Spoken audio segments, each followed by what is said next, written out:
A very good afternoon, dear students.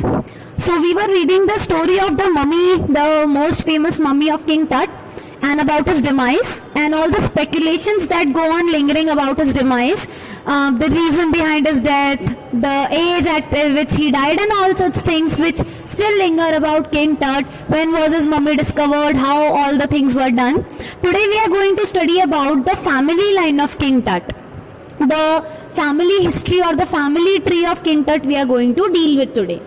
So Amenhotep III, Tut's father or grandfather, now it's also not sure.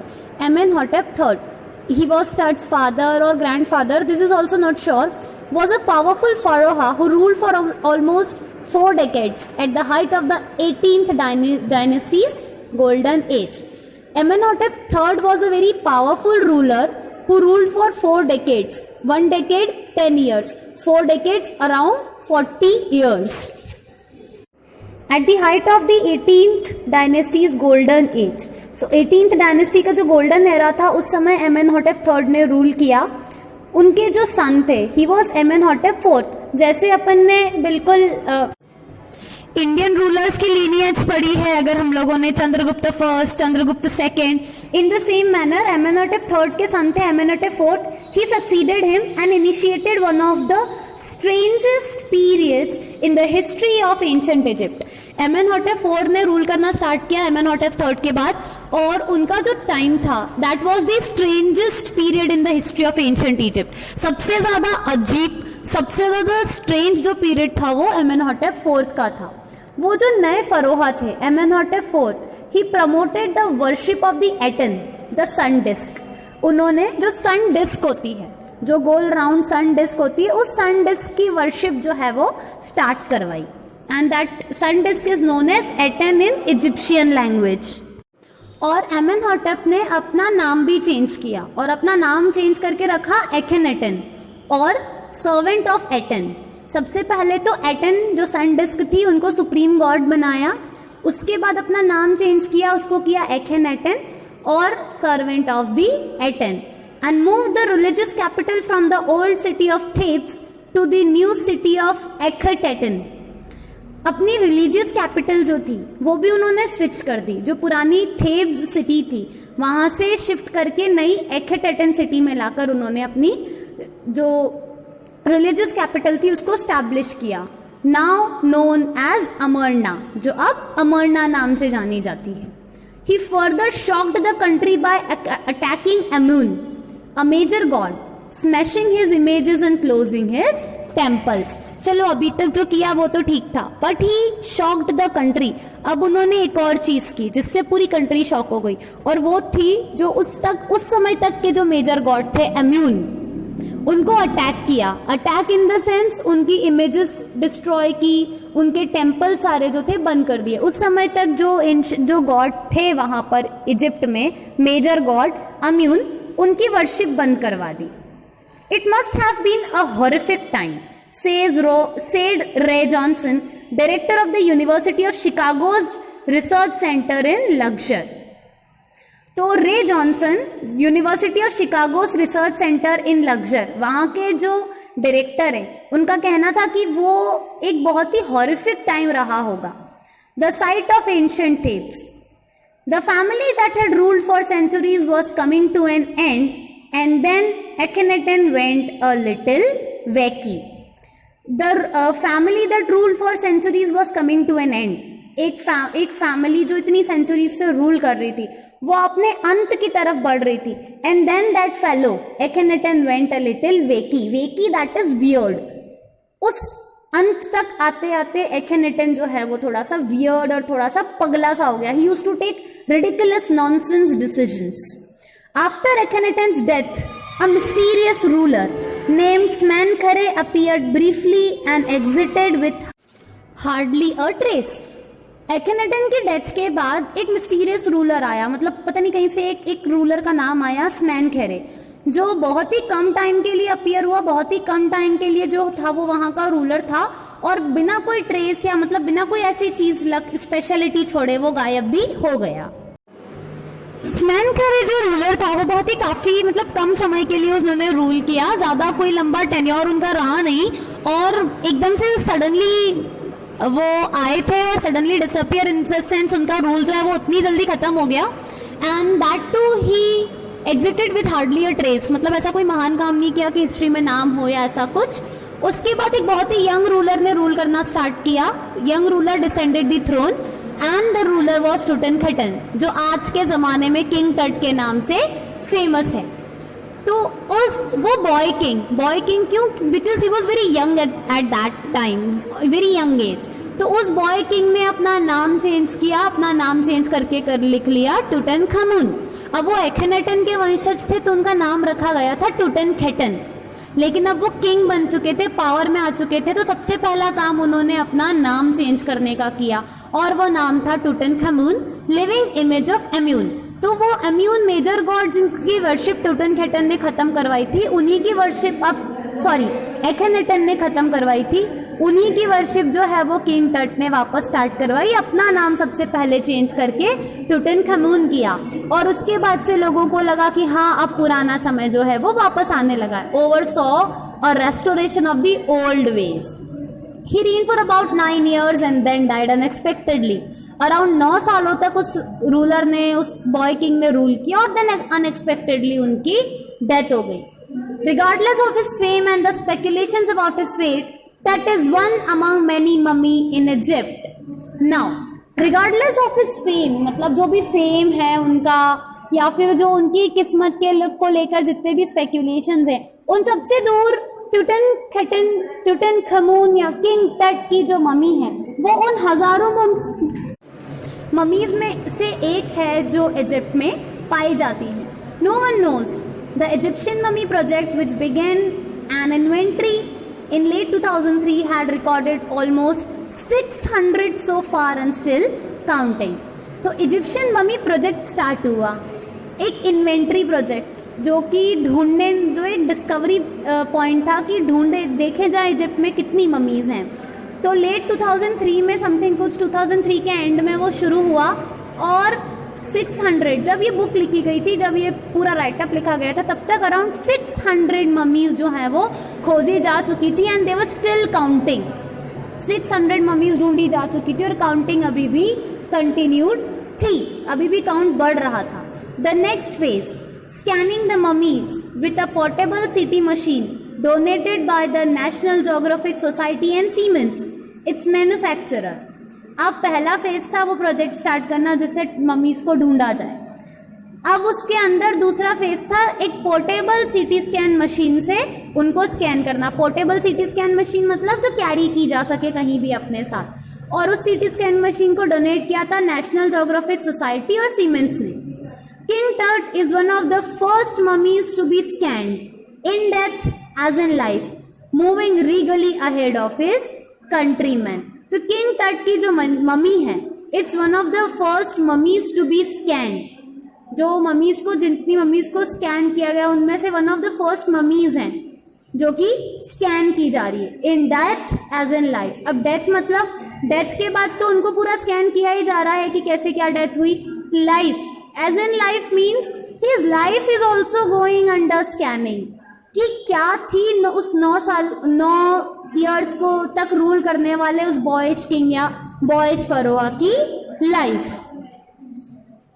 And he is moving regally ahead of his countryman, क्योंकि वो countryman जो है वो obviously he was the king और अब he is one of the first mummies to be scanned. तो कहीं ना कहीं डेथ में और लाइफ में दोनों में वो अपने कंट्रीमैन से आगे आगे ही चल रहा है। सो समवेयर और the other that king Tut holds a very special position and a very important position in ancient Egypt history. A CT machine scan the mummy head to toe. अब वो जो सीटी स्कैन मशीन थी उसने mummy को पूरा सिर से लेकर पैर तक उसको पूरा स्कैन किया, creating 1700 digital X-ray images in cross section। 1700 छोटी छोटी डिजिटल एक्सरे इमेजेस, मतलब छोटी छोटी एक्सरे इमेजेस 1700 इमेजेस मिलाकर एक पूरा किंग टट का जो है वो स्ट्रक्चर क्रिएट किया गया था। ये सीटी स्कैन का पूरा प्रोसीजर हुआ था। टट्स head scanned in 0.62 millimeter slices to register its intricate structures। मतलब वो जो हेड पोर्शन बनाया गया था उस हेड पोर्शन को जब स्कैन किया गया था और उसको स्कैन करके जब उसकी इमेज ऑब्टेन की गई थी वही छोटे छोटे स्लाइसेस के फॉर्म्स में, तो वो छोटे छोटे स्लाइसेस में एक स्लाइस जो था वो 0.62 मिलीमीटर की साइज का था।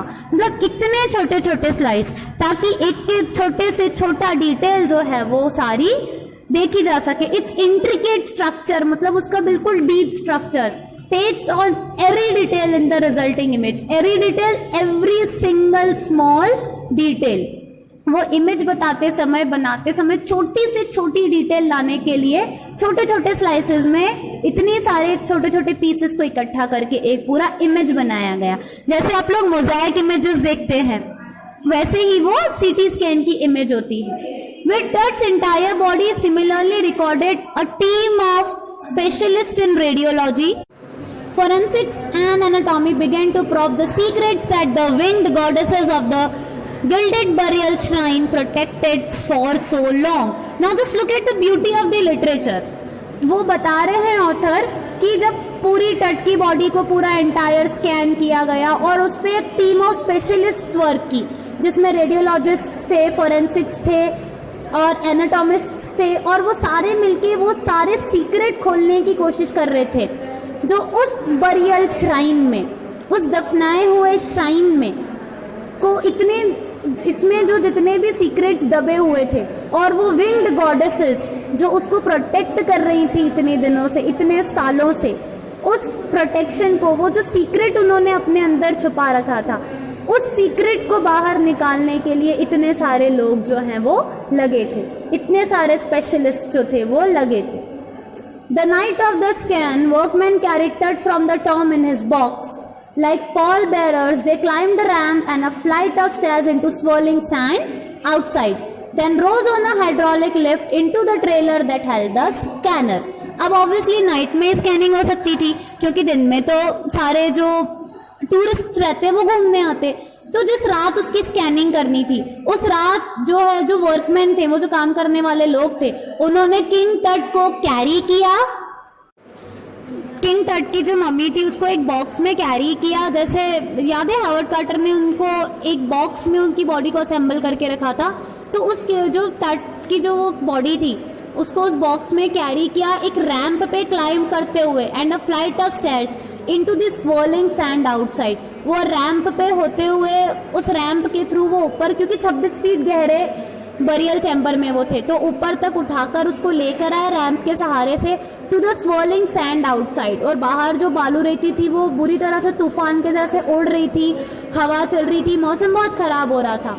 फिर एक हाइड्रोलिक लिफ्ट से होते हुए एक ट्रेलर में उनको रखा गया जहां पर स्कैनर था और उस बॉडी को स्कैन किया जाना था।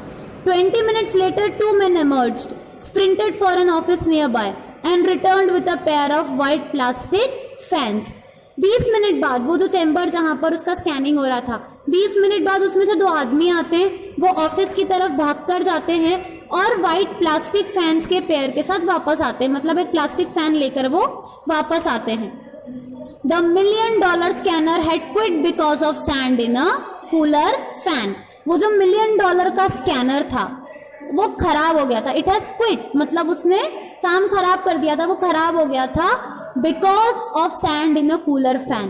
कूलर फैन में बालू रेती घुस जाने की वजह से वो स्कैनर का जो फैन था वो खराब हो गया था, तो उन्हें एक ऑप्शनल के फॉर्म में प्लास्टिक फैन लाकर रखना पड़ा था। Curse of the pharaoh, joked a guard nervously. तो जब ये सिचुएशन देखी तो एक गार्ड जो वहां पर उस मम्मी के लिए या फिर उस सामान के लिए या फिर उन लोगों के लिए जो गार्ड वहां बैठा था, वो ऐसी मजाक में बोलता है, कर्स ऑफ द फरोहा, ये तो उस राजा का श्राप है। So in next class will see कि राजा ने कौन सा श्राप दिया था, what was the curse. A very good afternoon, dear students. So we were discussing the story of King Tutankhaten or Tutankhamun as he changed his name later on, and who is actually popularly known as King Tut, and he is one of the most famous mummies of Egypt because royally he was the last heir of his dynasty, and secondly the reason of his popularity is the reason of his death is still unknown. So there are many reasons, many questions lingering about Tut which make him one of the most famous mummies. Now we in our last class studied that his mummy was taken out from his tomb and the jokes were made by the guards after seeing the environment, the whole atmosphere that was happening, the sands and all the ghostly things which were happening at that time. So one of the guards joked that it's the curse of the Pharaoh. Now what does he means by the curse of the Pharaoh? Curse of the Pharaoh या फिर राजा का श्राप. तो ऐसा माना जाता था Egypt में, आज भी इवन ऐसा पुराने जमाने में माना जाता था कि अगर राजा को उसकी मम्मी से बाहर निकाला गया, उसकी डेड बॉडी को अगर उसकी मम्मी से बाहर निकाला गया, then misfortune will fall upon each and everyone और the one who take him out. अगर उसको उसकी कब्र से बाहर निकाला गया तो जो उसको बाहर निकालता है उसके ऊपर मिसफॉर्च्यून जो है वो आ जाएगा और सब कुछ उसके साथ नेगेटिव होने लगेगा. तो गार्ड्स जो थे वो उसी श्राप की बात करते हुए इस बारे में मजाक कर रहे थे. So now let's continue. Eventually वो जो सब्स्टिट्यूट फैन, हमने देखा कि वो जो सीटी स्कैनर था उसका फैन खराब हो गया था, तो वो जो सब्स्टिट्यूट प्लास्टिक का फैन लगाया था वो काफी अच्छे से काम किया और वो चलते चलते बीच में बंद हो गया था. तो उनको लगा था कि डेटा लॉस्ट हो जाएगा, जो इमेजेस बन रही थी वो इमेजेस लॉस्ट हो जाएंगी, बट टचवुड लकीली कुछ भी डेटा लॉस नहीं हुआ था और पूरा हो गया था स्कैनिंग. उसके बाद वो स्कैनर बंद हुआ. तो अब इन्हें ये था कि पूरा स्कैनिंग हो गया है तो ऐसा ना हो कि वो स्कैनिंग फिर से करना पड़े. तो देखा तो ऐसा कुछ भी नहीं था. तो टेक्नीशियंस ने वापस वर्कमैन को, वही लोग जो उसको 26 फीट गहरी टॉम्ब में से उठाकर लेकर आए थे, उसके बरियल चैम्बर में से उठाकर लेकर आए थे, उन्हीं वर्कमैन को कहा कि इसे वापस ले जाया जाए. And king Tut was again shifted back to his tomb. Less than 3 hours after he was removed from his coffin, the pharaoh again rested in peace. 3 घंटे, less than 3 hours, मतलब 3 घंटे से भी कम का समय था, 3 घंटे से भी कम टाइम ही हुआ था. अभी थोड़ी देर पहले ही तो उसको निकाला था उसकी कब्र में से, उसके टॉम्ब में से. And after 3 hours, the pharaoh was again resting in peace where the funerary priests had led him so long ago. 3 घंटे से भी कम समय के बाद वो राजा, वो जो किंग टट था, वो वापस उसी जगह रेस्ट कर रहा था जहां फ्यूनररी प्रीस्ट मतलब उसके फ्यूनरल के, उसके अंतिम क्रिया के टाइम पर उन प्रीस्ट्स ने जहां उसे इतने साल पहले, जहां उसे शांति से पीस में रेस्ट करने के लिए छोड़ा था, एक बार रिमूव होने के बाद, सारी स्कैनिंग के बाद वो वापस उसी जगह पर रेस्ट कर रहा था. Back in the trailer, a technician pulled up astonishing images of Tut on a computer screen. अब यहाँ सीटी स्कैनिंग हो चुकी थी और उसकी जो है वो इमेजेस बनाई जा रही थी. एक टेक्नीशियन ने टट के पूरी बॉडी के छोटे छोटे टुकड़ों में, मतलब वो पिक्सल्स के फॉर्मेट में, वो जो एक पूरा पिक्चर जो है वो कंप्यूटर स्क्रीन पर क्रिएट किया. तो एक ग्रे कलर के हेड ने शेप लिया फ्रॉम स्कैटरिंग ऑफ पिक्सल्स के स्कैटर होने से एक ग्रे कलर का हेड जो है वो अपीयर हुआ और धीरे धीरे हेड टू टो स्कैनिंग हुई थी. तो हेड टू टो है वो जो इमेज बनती जा रही थी. And technician spun and tilted it in every direction, और उस टेक्नीशियन ने उसको हर डायरेक्शन में टिल्ट करके देखने की और एनालाइज करने की कोशिश. वो उन छोटे छोटे पिक्सल्स की मदद से बहुत सारी इमेजेस जो हैं वो किंग टट की बनती जा रही थी. एक ग्रे कलर का हेड अपीयर हुआ और टेक्नीशियन ने उसको हर तरह से टिल्ट करके देखने समझने की कोशिश की. नेक वर्टिब्रे जो थे वो बहुत काफी क्लियरली उसमें दिखाई दे रहे थे. सीटी स्कैनर था, डिटेल्स, छोटी से छोटी डिटेल्स जो हैं वो विजुअलाइज की जा रही थी. तो नेक वर्टिब्रे उसमें क्लियरली विजिबल हुए. फिर कुछ इमेजेस में एक हैंड दिखाई दिया, कहीं कुछ रिप केजेस के इमेजेस थे, एक इमेज में स्कल का ट्रांजैक्शन था. तो वो टुकड़ों टुकड़ों में उसके सारे बॉडी पार्ट्स को पढ़ने और समझने की कोशिश कर रहे थे. But for now the pressure was of. Sitting back in his chair, Zahi Hawass smiled, visibly relieved that nothing had gone seriously wrong. Now, everything was kind of okay.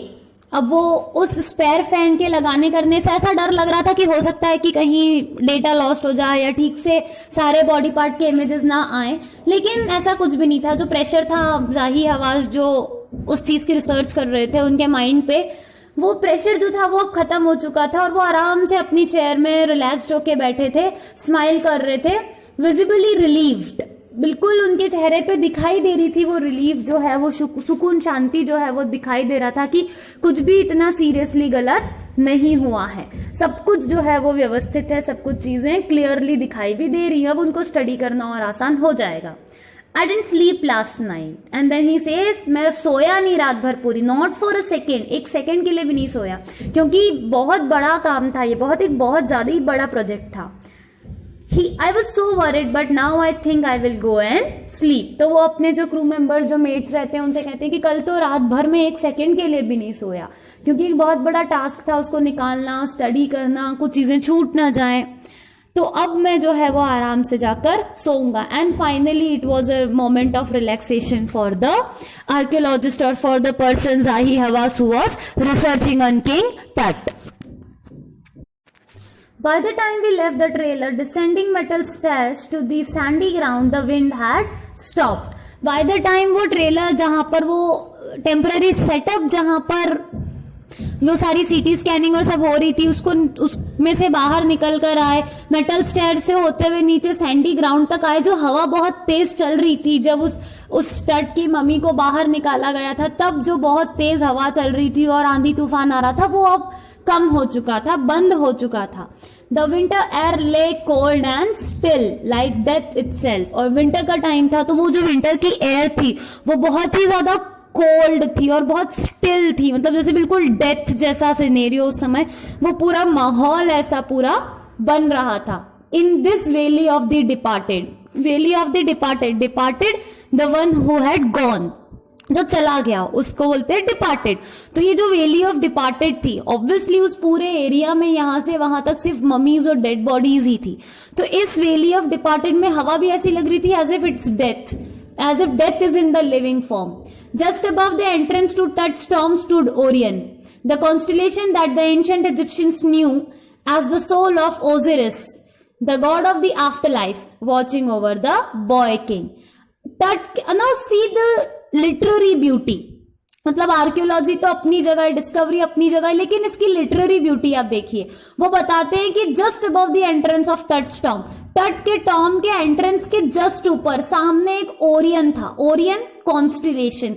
I hope आप लोगों ने stars और constellations के बारे में पढ़ा। Group of stars जब एक पर्टिकुलर स्ट्रक्चर बनाते हैं तो उसे कॉन्स्टिलेशन कहा जाता है।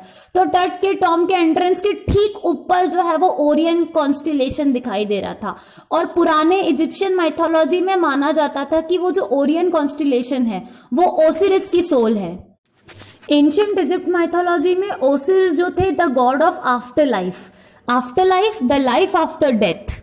तो जो आफ्टर लाइफ के गॉड हैं, जैसे हम अगर अपने हिंदू कल्चर में माने तो यम, तो जो आफ्टर लाइफ के गॉड हैं इजिप्शियन कल्चर में ओरियस, उनका कॉन्स्टिलेशन है, दैट इज उनकी जो सोल है, आफ्टर लाइफ के गॉड की जो सोल है वो उस कॉन्स्टिलेशन के फॉर्म में स्काई में सेटल्ड है, ऐसा माना जाता था। तो वो जो कॉन्स्टिलेशन ऐसा लग रहा था एज इफ वो गॉड जो है वो खुद उस बॉय किंग के ऊपर नजर रखे हुए हैं और उसकी रखवाली करने के लिए वहां पर बैठे हैं।